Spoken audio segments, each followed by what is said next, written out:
All right, so today I'm going to go over our Washington, D.C. Student Parent Handbook as we get ready for our D.C. trip venturing out here March 21st. It's coming up. I'm going to go over a few details. Some are specifically for parents to hear. Others are going to be specifically for students to hear. So let's go ahead and get started. So you have this paper. If you don't have this booklet, your student can actually pick it up from Miss Allen tomorrow in school, or actually this coming Wednesday starting in school, and it has all of this information, or you can just rewind our video here so it'll get covered. So to start, we have, of course, this is going to include a lot of different questions. I'm going to go over the medication forms and so forth again, and suggestions of things you should bring, as well as rules and expectations from us and of course from Scholastica. And last but not least, you'll see that you'll have your chaperone list and contacts in here, and then your student can actually pick up the who is involved in there with their who their chaperone is, and the paperwork that they can get from Miss Allen after our evening meeting has been held. So let's start with some frequently asked questions. All right, so first we're looking at Monday morning. That's on March 21st. We're looking at everybody arriving by 4:30 in the morning, but no later than 4:45. That's very important because our bus is planning on leaving at 5 a.m. or getting here at 5 a.m. so that we can load and get out of here. We want to make sure that we don't hit specific rush hours or anything, and our drive there is nice and leisurely as much as it can be. As you can see here, you can actually check your luggage in early. So if that's an interest of yours, you can actually bring that luggage in Sunday. We'll have a couple teachers. Miss Henry will be here from 5:30 p.m. to 6:30 p.m. You'll come in with the luggage, have that parent come in at the same time. Luggage will be checked, whether it's coming in Sunday or coming in Monday morning with it, just to make sure that you're not bringing things that A, aren't school appropriate, or B, any glass items or so forth are not allowed on this trip. So you can actually bring that in again in the morning on Monday at 4:30, or you can have that said and done Sunday. You can see the times there from 5:30 to 6:30. There will be an open window for people to bring in their luggage, so it'll be ready for them come Monday morning. We will leave, as you can see here. The buses are planning to arrive at 5 a.m. We'll start loading, and as soon as everybody is on, everything is accounted for, we will be leaving hopefully by 5:30.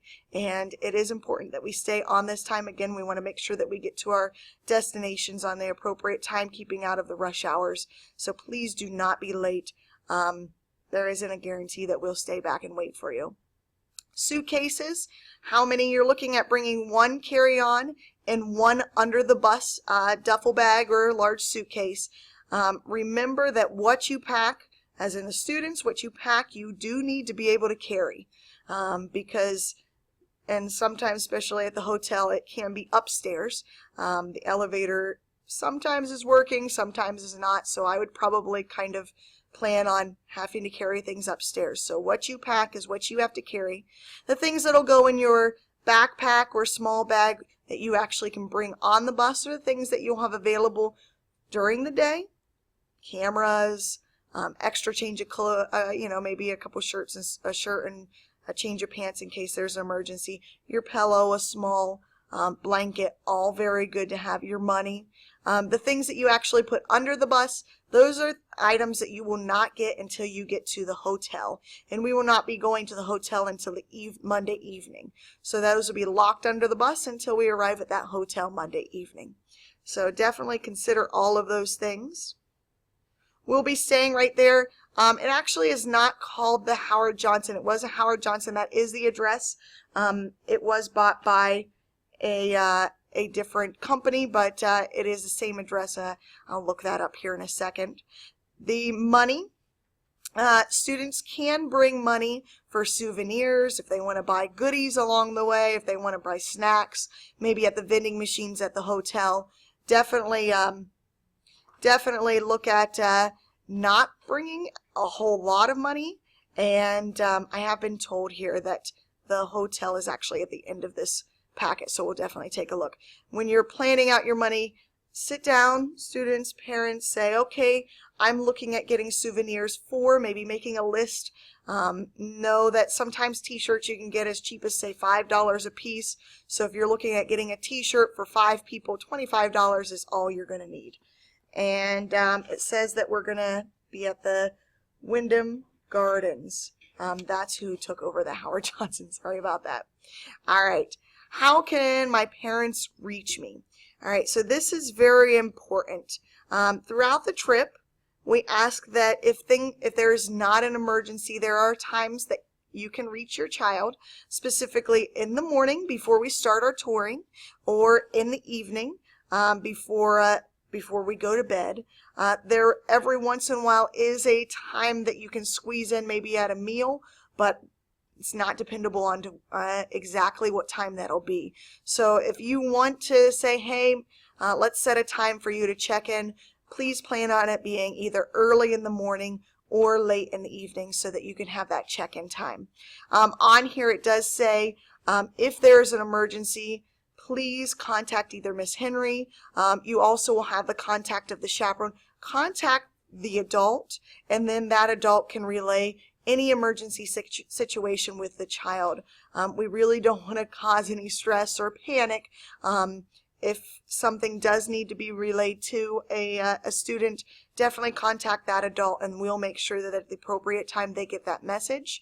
If by chance something happens and it's not an emergency, I know in the past, like unfortunately a student's pet passed away while we were on the DC trip. It probably wasn't the best time to tell them while we were on the trip. Something like that probably could have been relayed to them when they arrived home, so it didn't affect their emotional status as we were traveling. All right. What about school I miss while I'm on a trip? Well, while we're on the trip, students will be given exercises, actually a little booklet of activities that they need to complete for a grade for all of their classes. Activities that are done in school are just for the students who are in school, because these students are on a school trip. Their grade is dependent upon the activities that we're doing and participating in everything that we're doing on our trip. So kind of understand that there's not going to be really any makeup work, but it is dependent upon their grade to complete all assignments that we have. All right, so let's scroll down here. Health and medical information. There's a lot going on here. Number one, all health and medical forms must be completed and submitted before we get on the bus.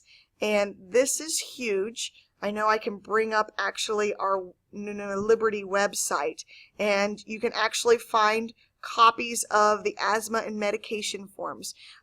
These forms have to be completed by not only a parent, but then signed by a physician or healthcare provider for every single medication or even multivitamin that you would like us to give to your child. There is absolutely no medication that we can give if we do not have the paperwork. I know in the past a parent, there was a problem and we were able to we made maybe a phone call and said, hey, your child has a bad headache. Can we give them Tylenol? That is something that is not okay. It's not board policy, and we have been told that that cannot and will not happen again. So if your child may get a headache, it's a good idea to go ahead and get that medication form filled out so that we would be able to give them medication if that situation arises. If your child takes medication regularly, definitely make sure that we have not only the medication but the forms provided. And those are all linked on our Newark City Schools, in Liberty Schools website under the Washington, D.C. paperwork, or you can pick up extra copies of those from Miss Allen. All right, so let's go back over here. Number 2, send only the amount of medication that your child needs. So if your child's going to need just 4 pills, just send the 4 pills. Please do not send, say, 20 of them. We'll make sure that we have everything, and then definitely have everything bundled together in a nice Ziploc baggie so that with your child's name on it, so that we can keep everything organized and together and as we travel, and everybody gets exactly what we need. Number 3 goes into that statement that I already said. No medication of any kind can be given to a child without that paperwork prior. So if that means that you need to contact your family doctor or someone now, please get that done so we don't have any questionable doubt about giving your child anything if something comes up. All right, scrolling down, we have number 4 here. There is different chaperones delegated to on each bus that will be in charge of each of the medication. The students definitely will know who that is, and we'll make sure that if there's a 12 o'clock medicine that needs to be administered, then we'll make sure that each child gets that. And then there's a lot of usually at breakfast, at lunch, and at dinner times, and sometimes at bedtime too.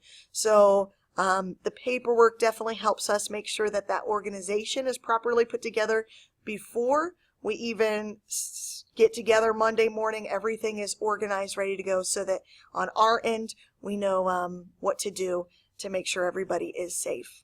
Number 5, we'll make sure that we do have first aid, Band-Aids, and so forth on the bus. Let's see, medication forms were due February 29th. If you have anything slid in there, it looks like, please give Miss Allen a call so that you can talk to her about what needs to be done and then get that paperwork in. So again, that we get our organization in and properly put together before we go on our trip. And it says submit all medication by March 14th so that in the baggies all labeled, ready to go. So again, we'll be ready to go. Oh, the medication does need to be in their original packaging. So if you have Tylenol, it needs to be in that Tylenol package. If it's a prescription medication, make sure it is in the bottle that came from the pharmacy so that we have all that properly labeled. Here's the packing list. What should not be brought, anything you could get in trouble with, definitely do not have. Students will be relaying this to students right up until the point we go, but this is another communication for you. If by chance we do find anything during our luggage checks, we'll give that to the parents so that that is not brought. Number 2, expensive cameras, MP3 players, iPods. Now, you can bring your camera, you can bring your MP3 player, but that's definitely at the student's risk. So make sure that they are labeled, make sure that a student knows that they need to make sure they have everything put together and always keeping track of that. 3, toys and electronics that we really don't have time for, aren't really needed. A lot of times in the past, students have asked if they could bring their game systems to play at the hotel. We're not going to have time for that. Leave all of that at home, nor do we have space on the bus. All right. It is important that as you do kind of say, hey, I'm going to bring that MP3 player or that iPod, bring headphones so that everybody else in the area doesn't have to necessarily listen to you. And also note that there's going to be delegated times that no devices are allowed to be used, especially during our touring when our guides are kind of sharing with us information about sites we're going to see or sites that we just saw, and kind of be set up for that. No glass bottles at all are permitted on the bus, or really what we have, and no gum. That's a school rule, but that's also a rule at a lot of the monuments and museums that we're going to head to, so we just want to make sure that that continues and that we're respectful of the rules that every organization has. Things that you may bring, oops, sliding through that a little bit, you have in your backpack, sorry, I'm getting a couple notes here, bringing things that, let's see, things in your backpack to help you pass time, maybe small little trinkets or so forth. Always make sure your shoes are very comfortable on this trip. Number 2, we're going to be walking a lot. So it is not a good idea to wear your brand new shoes that you haven't broken in. It's also not a good idea to wear, to think you're going more fashionable and getting blisters, because the expectation is that you keep up with everybody and that we're set to go. So make sure that the shoes that you wear are ones that you can keep up with everybody on. 3, cell phones. There are times that it's good to have cell phones. If your cell phone is your camera, you're allowed to have that to take pictures, but please note, especially students, that the cell phone is not to be used as that communication tool while we're touring or on the bus. It is a nice device to have in case, say, there's an emergency. I know that I'll have the list of all of my students' cell phone numbers that are in my chaperone list group, as well as every other teacher or chaperone will have a list of their numbers. So if there is an issue and we need to contact them right away, hey, where are you? Oh, now I see you. You're actually hanging out with Miss Allen's group. You really should get back with us so that we have that. But at any other time, that communication is really set to just before we start touring and after we are done for the day. Cameras, the suggestion here is disposable. Again, as I noted, some individuals use their cell phones a lot as their cameras. That's going to be okay as long as we're also staying inside that communication guideline. It does say here, and I want to make it clear, that no flash photography is allowed on the bus. That actually is kind of unsafe. A lot of times we drive in at dark times, and we don't want our bus driver's sight to be affected, as well as kind of the safety of everything else. So there's no flash photography on the bus.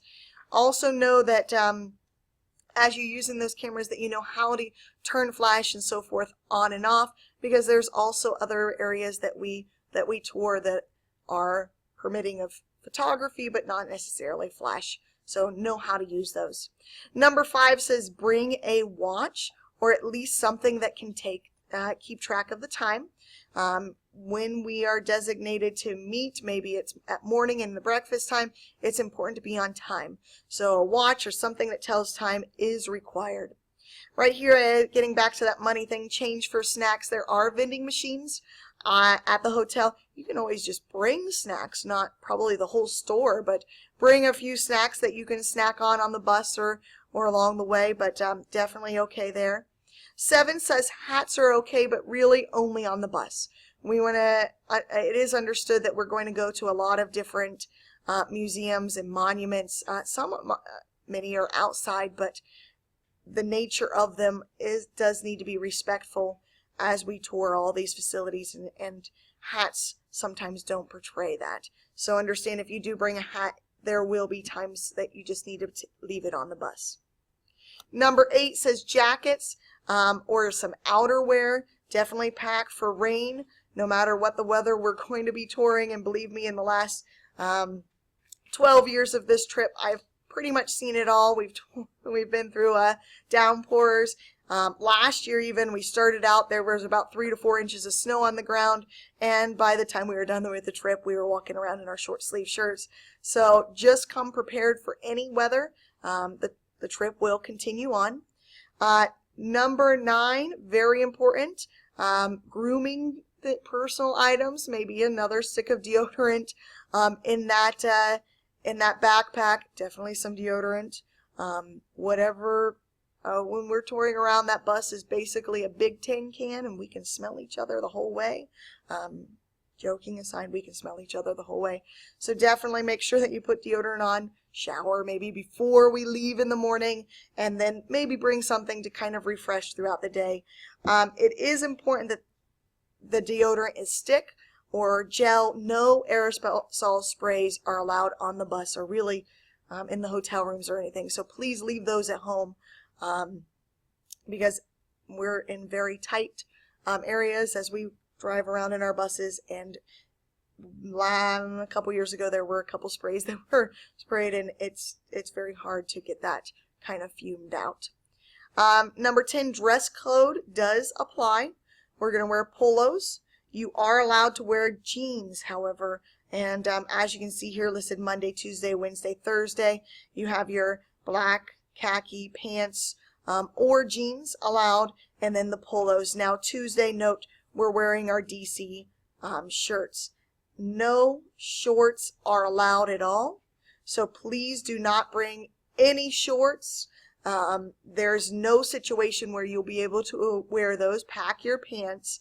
Also, make sure your clothes fit and there are no holes in them. As again, we want to make sure as we're touring Washington, D.C., these monuments, seeing all these sites, even going and seeing the play at Ford's Theater, which is a new thing for this year, that we're representing ourselves, Liberty, Newark, Ohio, in the best way that we can. So make sure that your clothes are properly fitting. We're not wearing any shorts or anything with holes in them. All right, so do not overpack. I kind of already talked about that. You do need to understand, look at that, we're going Monday, Tuesday, Wednesday, Thursday. That's not that long. We really don't need a month worth of supplies. So check to make sure you have the proper tire that you do need, as well as the grooming things, shampoo, conditioner, toothpaste, toothbrush, deodorant that you'll need, but you don't really need the whole, say, liter of shampoo. Number 12, there is no swimming in the hotel. Do not bring a swimming suit. Even if there was a swimming pool, we would not have time for that. Spending money, we already kind of talked about that. Keep that. It says $50 to $75. I almost find that as high, but if by chance you have a lot of people that you want to buy souvenirs for, maybe that's the budget that you have. Understand that everything that is needed for this trip is provided. We have all the meals, all the tickets, all of rooming and transportation is included in the price of the trip. So theoretically, if you weren't going to get any souvenirs or anything, you wouldn't need any money. So kind of plan for that. And it says number 14, you are limited to one under the bus suitcase and then the one carry-on that you're bringing with you. So kind of plan ahead and get that organized properly. Chaperones are not responsible for any of the lost money, jewelry, etc. So all valuables and such should be left at home. All right, moving right along. Rules and expectations. A lot of these are things that we already kind of know, but I want to make sure that's out there so there's no, shall we say, confusion. Number one, most important, taking students on this trip is hugely, it is a responsibility thing for our chaperones and so forth. There are going to be times we're having a lot of fun, we're going to be learning a lot, but it is expected that when a chaperone or a tour guide gives directions to students, they are followed.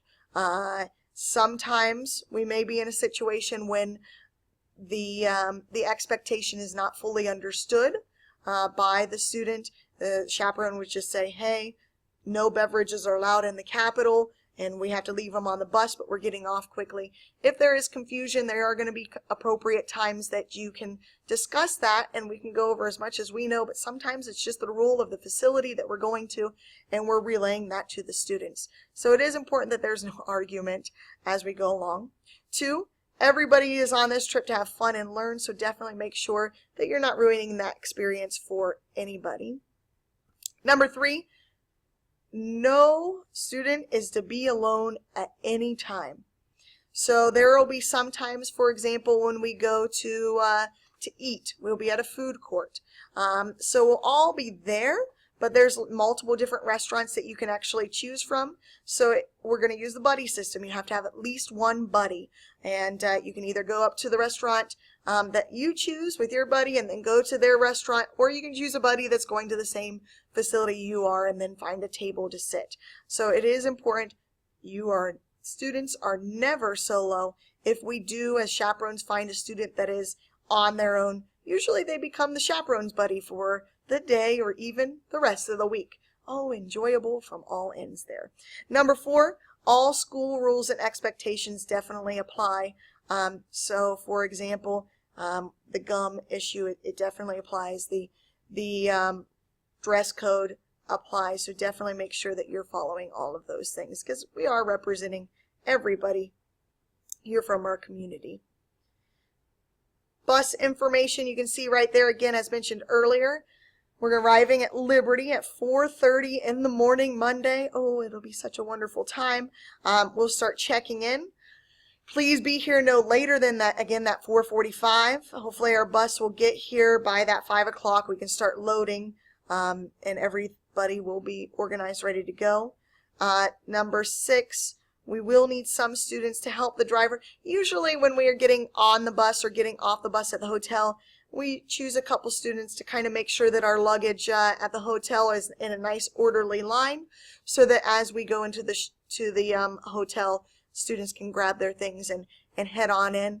We'll go over those procedures as we meet at those times. And sometimes when we're loading the bus, some students, it would be nice to volunteer to help load that bus.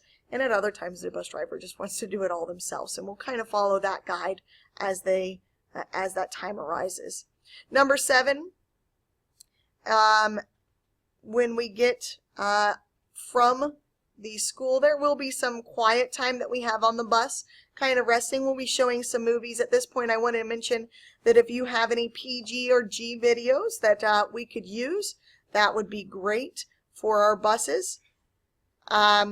We do have a few that we already have kind of lined up so our students will watch, but in case we have extra time along the way, students can kind of bring them in. We're looking at DVDs. Usually that's what the buses have at this point. Number 8, know your bus number. That's particularly for the students. When we are in Washington, D.C., there are a lot of tour buses, and some of them will be the same tour company. So it is important that we know not only our tour company bus, but our bus number. In the past, we have put up little Liberty signs depending on what the window shading is like. We'll be able to see those from the sidewalk, but again, knowing that bus number, especially from a distance, is always helpful. 9, when your chaperone is counting noses, definitely be where you need to be and on time. Back to that, make sure you have a watch or a something that can tell you the time. I know in my group I usually assign numbers where students, we kind of just do a call out so that I can kind of really quickly know everybody's ready to go. We're loaded on the bus, set to go.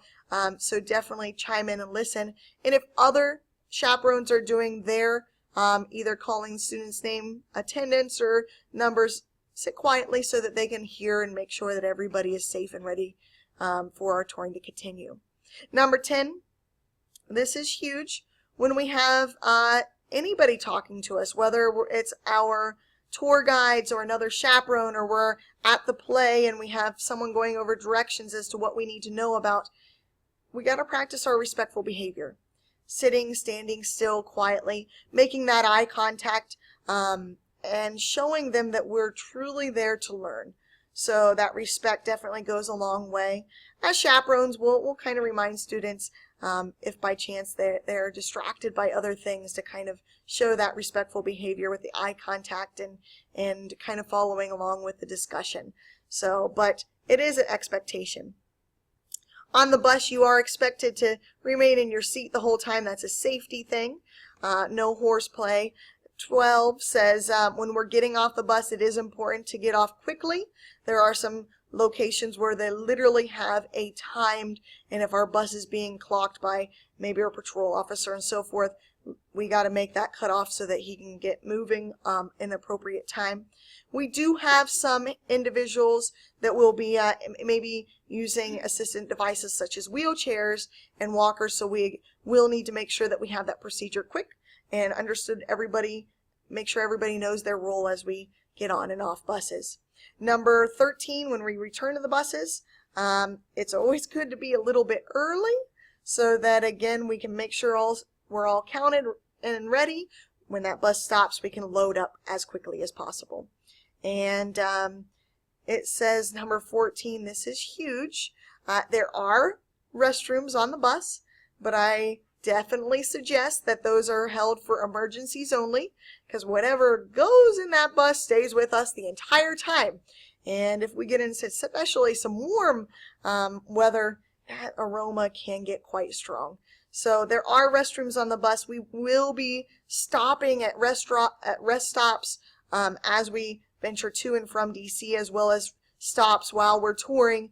Please make sure that students, make sure that you're using those times. And if there is an emergency, well, there's the bus restroom. This also gets into the fact that probably not a good idea to chug the whole bottle of water as we're loading the bus, or drink all of the pop, because that definitely will make your experience not as enjoyable. Hotel things, when we check in, students will go over all requirements there. When we get to the hotel, especially the first time we're going to be staying on the bus, as usually I or Miss Allen go in and get our official room assignments and all keys. It is important to listen to all instructions. At that point, we'll tell the students when their room check time is and lights out time are for each night so that they know the expectations. When we get into the room, especially that first time, now hopefully there's been a lot of remodeling for these hotels, but students will be given a damage sheet, so they'll go around and check, are there any cracks in the walls, are there any pillows, how many pillows do you have, how many towels do you have, so that we have that count and that kind of information at the start of our visit. So if there's any question as to whether students have misplaced things or anything before we leave by the hotel, we'll make sure that we cover that. Since there has been a lot of renovation, we'll really need to make sure those pages are filled out. And if there are any problems, we want to note them so that, again, we don't get anything docked on our end. Let's see, I think we're on to, number 18, decide each room gets one room key. So at the end of this, this little meeting, I will tell you can pick up your room list from Miss Allen tomorrow, so that'll be set.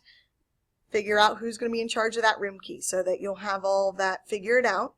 Students are not allowed in any other student's room, whether it's girls going into girls' rooms, guys going into guys, definitely not guys and girls mixing. Your room is your room only. There is no visiting.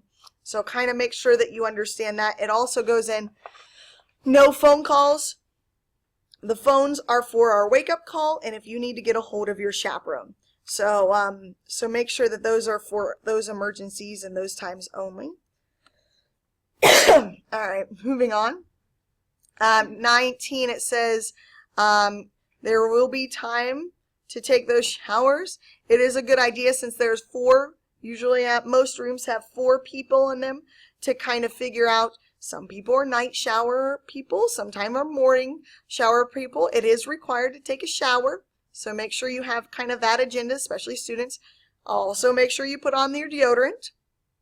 Again, remember that bus like a big tin can. We want to make sure that everybody's experience is enjoyable.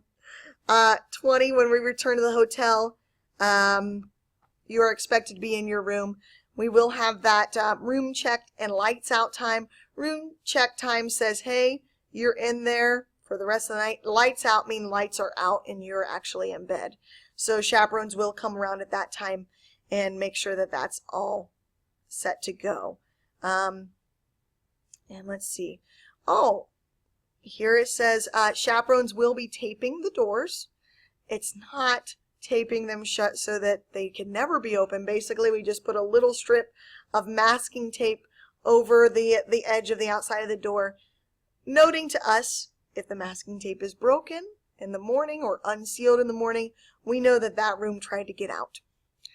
Students are not to get out of their rooms until morning when it's time to go to breakfast.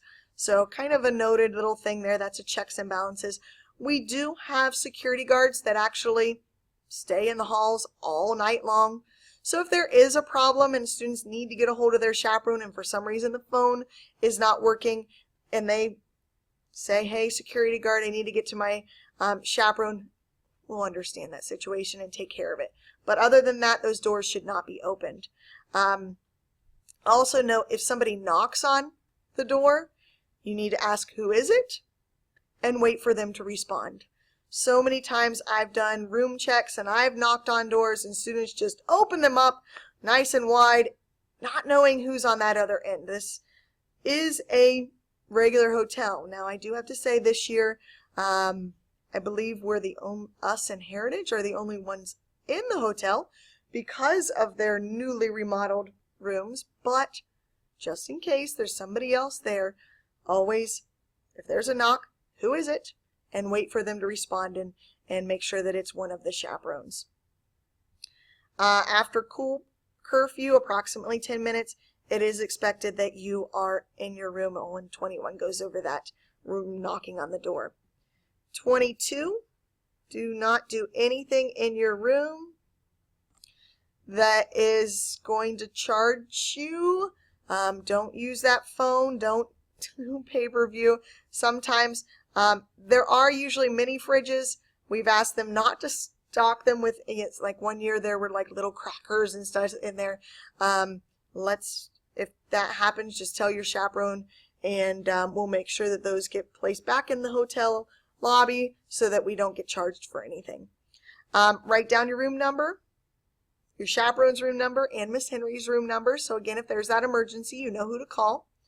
Be sure to know what time we're leaving in the morning and what time breakfast is. We're actually eating breakfast right downstairs in the hotel. So make sure you know when that time is, and you're properly prepared for that. The chaperones will schedule a wake-up call. If by chance your room thinks you may need a little bit more time getting ready, maybe taking the showers in the morning or doing hair or whatever, you're allowed to set your cell phone alarms as a backup or as a pre-wake-up call. So definitely kind of plan as a group so you have all of that set. And the lights have gone out again. Number 26 here, definitely when we are checking out, and again, students will go over this the day of too, you're to make sure your room is clean, make sure everything is organized, and again, we'll go through the room checking for damages so the hotel can't come back to us and say, hey, we have a big problem here. Anywhere, we're on to 27, we need to make sure that noise is at a minimum. Unfortunately, this is definitely telling the hotel there's no jumping, no yelling. Oh yeah, back to that, no jumping on the beds, please. One year, one student decided it was a good idea to jump on the bed, and he fell off and spent the night in the hospital with a sprained wrist. So let's not do that. We'll definitely learn from that situation. Number 28, if you ever have any questions and don't know how to handle things, ask a chaperone. If you have a question, just ask so that there's no afterthought, hey, why did you do that? We have a problem, and we don't want to get students or anybody in trouble. 29, it is important that you wait in line, or let's see, there's going to be a lot of stops and meal stops. Be polite. Again, you're representing not only yourself, you're representing Liberty, our group, really students your age, so keep that politeness going. Unfortunately, sometimes we go by groups that do not follow that same understanding, and they don't come across as respectful, but we want to make sure that Liberty is the one that comes out on top. When we stop, buy food, buy souvenirs, we'll have designated stops for that. Please do not decide to make your own stop. And also abide by not only our time, but other people's. So be patient, but make sure that that you're also keeping track of the time, because if we're going to be at a souvenir shop for that 15 minutes, you need to make sure you go and look, find what you're interested in, get in line in time to buy your products so that you kind of keep that intact. Number 31, we'll probably be seeing a lot of student groups, and again, our behavior is what we need to kind of follow. 32, students, let's see, can be sent home at any time for repeated or significant inappropriate behavior. That would be at the cost of the parents. So just kind of making notes. Make sure that behavior, and the chaperones definitely will be keying students in at the appropriate time of what's important. Please remember, taking care of you on the trip like this is very different from taking care of you at school. Do your part and we will do ours. I just got a little note here I want to make sure that I go over before I move on. Miss Allen and I have been going through a lot of students' grades, and we saw a couple students who still have Fs. There can be no F reported in a class if you think you're going to still go on the trip. So if you do have an F in any class, students, you need to get that taken care of, because this has happened in the past. Some students thought, hey, I'm just going to go, I'm fine, I paid my $510. That's not the case. And unfortunately, if you wait up until the last minute, Scholastica doesn't have money to give back to you because they've already invested it in the tickets, the tour guides, the busing, the hoteling, and so forth. So get the grades. It says grades will be checked at 2:45 on Friday, March 18th. Students with Fs will not be permitted to participate. There are no refunds at that point. So I can't make that more clear. If you have an F, you have to get it up. It cannot be on your grades. And some people have actually more than one, so definitely check that out. Here are a list of the chaperones that will be participating on the trip this year. You can see we have a nice 11 chaperones, so it's great. Individual chaperone numbers will be provided to you on March 21st or when you are checking in there on that earlier night, so that students will have their chaperone cell phone numbers, and parents, you can have the chaperone cell phones numbers too, as well as Miss Henry in case that emergency does arise and you need to contact us. This also gives the address there, Scholastica, the same address that you've been using to make your payments all throughout. Mary Kento is our contact person there. So if you have any questions, you can call her and just bring up Liberty Middle School in Newark, or use that number that was on our pay stubs, and she'll be able to bring up what you need to know about us. During school hours, you may also contact Mr. Myers if there is an issue here at school, and he'll make sure that things are relayed to you. Definitely a good idea if you want to keep track on what we're doing. In the past couple years, the chaperones have been very keeping up on Twitter, and as we take pictures and post them, or do little quotes and post them, usually Mr. Myers keeps up on that for our Liberty Twitter, and sometimes they're also tweeted out by Seth Roy on the Newark City Schools website. So if you want to kind of every once in a while look on that, or if you're a follower of Liberty Middle School or Newark City Schools, kind of keep track of that, because we do keep that updated. You can see right there, that is the actual hotel that we're staying at, as well as the phone number. And again, there's the please don't contact your students while we're touring throughout the day. That is huge. We don't want the students to get in trouble. If there is that emergency, contact the chaperone, and we'll make sure that we have the appropriate time to contact individuals. And then if you do want to set up a delegated time to talk to your child, you can definitely do that either there before breakfast or after dinner hours. All of that is there. Remember that on here, that Newark City Schools website, if you need that medical form, they're all there, so you can print those out, or you can get an extra copy from Miss Allen. If you have any other questions, you can contact Miss Allen or myself, Miss Holloway here at Liberty. Give us a call or email us. At this point, if you are listening to this video after the 2nd, which you probably are, rooming list and chaperone list have been handed out. You can actually pick up this lovely page from Miss Allen and figure out all of the, not only which students are in your group chaperone wise, but you can also look at the rooming list there too. If you do have any other questions, give us a call. Other things to look forward to when you check in, you'll get more of an updated itinerary. You'll get, again, that chaperone cell number, and everything will be ready to go. I can't wait. We got a lot of fun things planned for this year, so let's begin. Thank you very much.